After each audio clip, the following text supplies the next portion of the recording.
Shalom Bapak Ibu Saudara yang dikasihi Tuhan. Senang menjumpai Bapak Ibu Saudara dalam sapaan Gembala dan renungan harian GKI Cikarang. Hari ini dengan tema memelihara keseimbangan. Renungan kita kali ini diambil dari Amsal 18 ayat 15 yang berbunyi demikian. Hati orang berpengertian memperoleh pengetahuan, dan telinga orang bijak menuntut pengetahuan.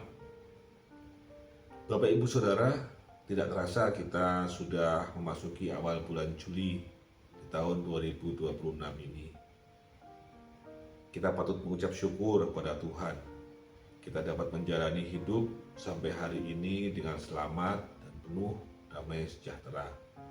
Kita dipelihara setiap hari dengan hikmat dan pengertian melalui firman-Nya. Dan hari ini Bapak Ibu Saudara, kita akan belajar firman Tuhan dari Amsal 18 untuk memahami tentang bagaimana memelihara keseimbangan dalam hidup kita. Pertama, kita perhatikan bagian ayat yang berbunyi, hati orang berpengertian memperoleh pengetahuan. Hati melambangkan pusat kehidupan rohani manusia, yakni batin, pikiran, keinginan, kehendak, dan pengabdian kita. Hati yang peka akan selaras dengan hikmat Tuhan. Hati tersebut merindukan kebenaran sejati dan pemahaman akan jalan-jalan Tuhan. Orang yang berpengertian artinya bijaksana. Dia memiliki penilaian yang baik dan ingin memahami kebenaran. Dengan kata lain, orang bijaksana menghargai pembelajaran dan berusaha untuk memperoleh pengetahuan.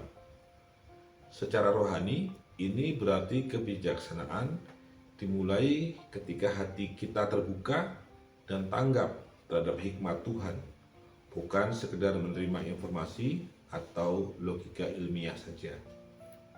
Banyak orang merasa cukup dengan pengetahuan ilmiah atau akademik, tetapi tidak punya hikmat dari Tuhan. Tahu banyak hal, tapi hidupnya tidak benar.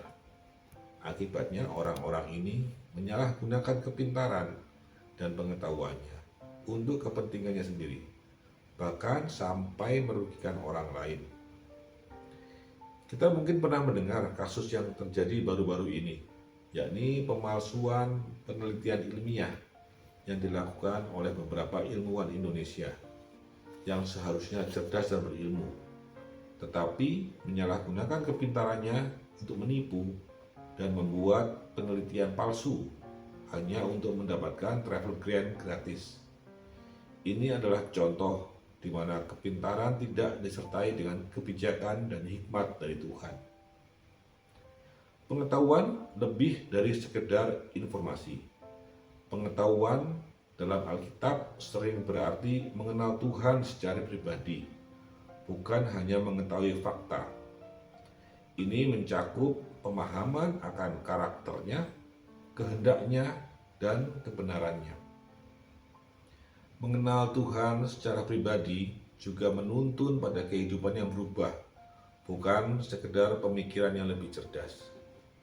Jadi, memperoleh pengetahuan berarti bertumbuh dalam hubungan dengan Tuhan dan hidup sesuai dengan kebenarannya. Bagian kedua dari ayat hari ini adalah, dan telinga orang bijak menuntut pengetahuan. Kita bicara tentang sikap mendengarkan. Telinga orang bijak melambangkan kerendahan hati dan kesediaan untuk diajar di hadapan Tuhan. Orang bijak tidak hanya mengandalkan diri sendiri. Mereka mendengarkan suara Tuhan melalui membaca Alkitab, nasihat yang bijaksana seperti renungan Gembala GKI Cikarang, serta pengalaman hidup yang dipimpin oleh Roh Kudus. Secara rohani, ini berarti orang yang bijak memiliki ketenangan untuk mendengarkan, kerendahan hati untuk belajar, dan ketaatan untuk merespon suara Tuhan.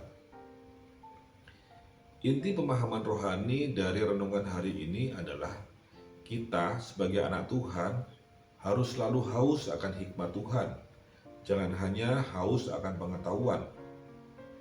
Kita harus secara aktif mencari kebenaran, rendah hati, dan mau belajar, serta bertumbuh dalam kedewasaan rohani. Apabila kita sudah mencapai hal-hal tersebut, maka kita disebut dapat memelihara keseimbangan hidup, di mana hati kita memiliki pengetahuan sekaligus hikmat Tuhan. Kita juga menggunakan telinga kita untuk terus belajar mencari kebenaran serta kehendak Tuhan. Bapak, Ibu, Saudari, mari kita berdoa. Ya Tuhan Allah yang baik, kami mengucap syukur hari ini kami boleh belajar sedikit dari bagian firman-Mu. Kami ingin belajar hidup dengan memelihara keseimbangan. Kami rindu untuk memiliki dan mencari pengetahuan, namun juga diimbangi dengan mencari hikmat, kebenaran, serta kehendak-Mu. Berkatilah kami pada hari ini, sehingga kami dimampukan untuk melakukan firman Tuhan dan menghasilkan buah dalam kehidupan kami. Terima kasih atas berkat-Mu.